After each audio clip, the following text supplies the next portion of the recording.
रूस यूक्रेन जंग का कारण सिर्फ नाटो और रूस की अदावत नहीं है, बल्कि जमीनी दायरा भी है। इसलिए वॉर जोन का दायरा बढ़ता ही जा रहा है। लेकिन किसी ने कल्पना में भी नहीं सोचा होगा कि यह दायरा समंदर और आकाश को लांघकर अंतरिक्ष तक जा सकता है। आपने बिल्कुल सही सुना, अंतरिक्ष तक। और आप यह जानकर चौंक जाएंगे कि अंतरिक्ष से न्यूक्लियर तबाही की तैयारी ब्रिटेन कर रहा है, तो वहीं रूस आसमान से ही अपने विनाशकारी फाइटर के जरिए मोर्चा संभालने को तैयार है।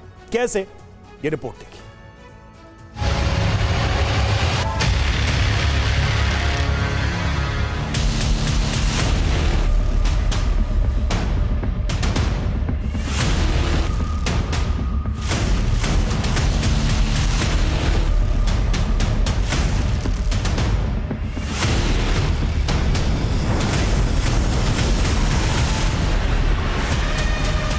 यूके के कदम से रूस डरा, बढ़ने वाला है जंग का दायरा।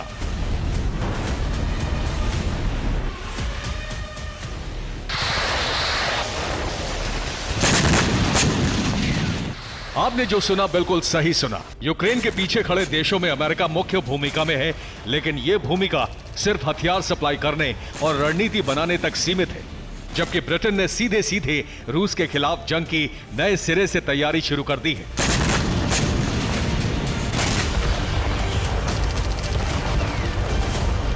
और यह जंग सामान्य नहीं है, बल्कि इस जंग का मकसद ही है न्यूक्लियर तबाही।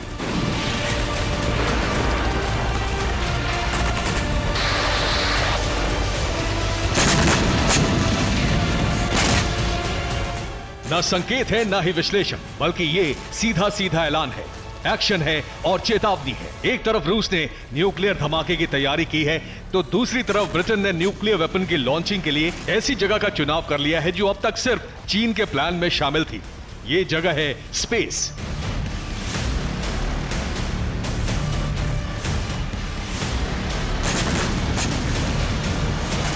यकीन से परे, लेकिन सच यही है, ब्रिटेन ने न्यूक्लियर वॉर में स्पेस से हमले की तैयारी शुरू कर दी है। ब्रिटेन अंतरिक्ष से धरती पर एटमी हमले की तैयारी कर रहा है। ब्रिटेन ने भी चीन की तरह लॉन्ग मार्च रॉकेट बनाने का कार्यक्रम शुरू कर दिया है। इस रॉकेट की मदद से ब्रिटेन न्यूक्लियर मिसाइल लॉन्च करेगा। हालांकि चीन की तरह न्यूक्लियर अटैक के लिए ब्रिटेन को अभी हाइपरसोनिक तकनीक हासिल करनी होगी।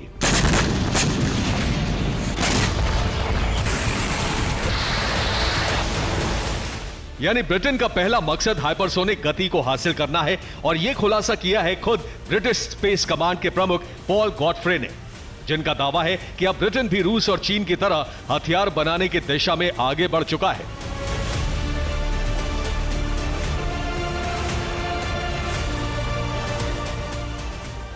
हालांकि ब्रिटेन के प्रोग्राम के कंप्लीट होने और सफल होने में अभी समय है, लेकिन रूस न्यूक्लियर वॉर के लिए बेसब्र हुआ जा रहा है।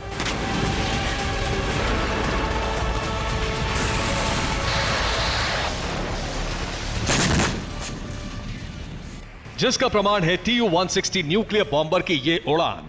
दावे के तहत इस उड़ान का मकसद स्ट्रैटेजिक मिसाइल की लॉन्चिंग का टेस्ट था, लेकिन इस टेस्ट से पहले बॉम्बर का भी टेस्ट हुआ।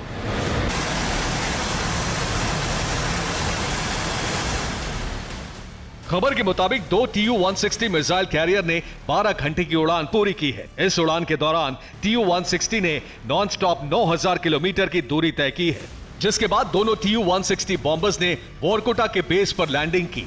इस उड़ान का मकसद अपग्रेड किए गए TU-160M की टेस्टिंग थी, यानी TU-160 बॉम्बर्स अब और भी ज्यादा घातक बनाए जा चुके हैं। जाहिर है, इन TU-160 को अपग्रेड करने का मकसद न्यूक्लियर हमले की तैयारी है।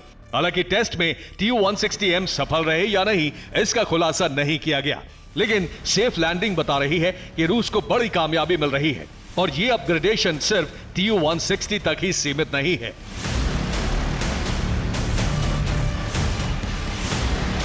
बल्कि इस टेस्ट में 10 से ज्यादा TU-160 के अलावा TU-95 भी शामिल थे। वहीं IL-78 प्लेन को भी अपग्रेड करके टेस्ट किया जा रहा है।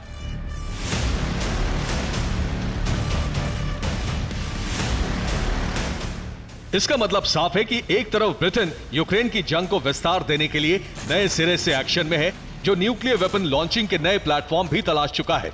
और दूसरी तरफ रूस ने अपने घातक न्यूक्लियर बॉम्बर को और भी ज्यादा घातक बना लिया है, जो नॉन स्टॉप ब्रिटेन तक उड़ान भरने में भी सक्षम है, वो भी उन्नत एयर रिफ्यूलिंग प्लेन के साथ। Bureau report, TV9 Bharatvarsh.